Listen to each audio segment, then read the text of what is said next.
If more people who are come out too come out in themselves, as you guys have described, I think that that's one way to actually perhaps bring progress. I would like to add that a lot of the misinformation, unfortunately, is in the church. Yeah.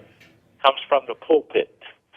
And Sunday morning used to be called the most racist hour of the week. But as far as I'm concerned, it has become the most homophobic hour of the week.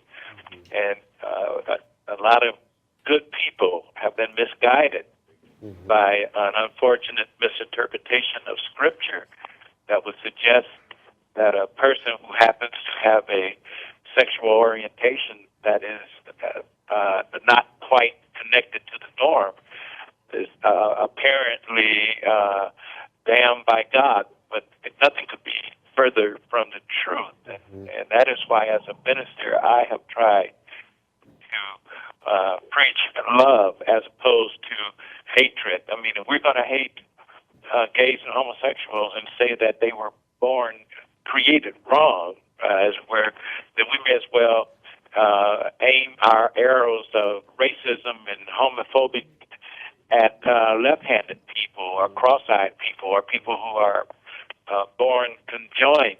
Right.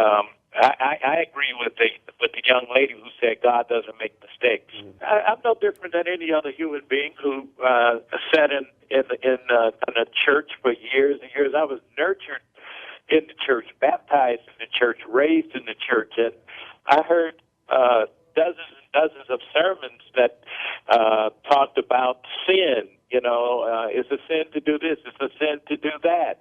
And especially when it came to gay people. And ironically, there were many gay people in the church, but our policies were basically the same as the armed forces. Don't ask, no tell.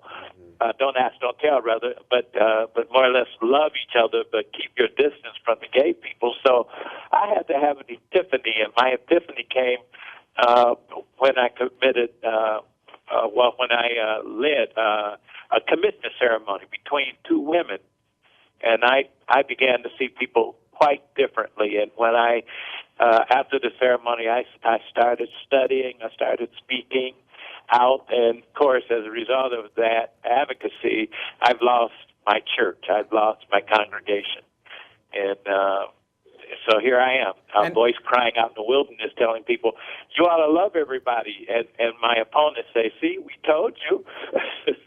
I have to say I'm a bit of a sappy guy in general, but I'm genuinely moved when I hear this because it is a huge thing for someone to change the very basic way they feel about this and to come this far and to say, I was wrong, and to jeopardize everything. And to risk so much.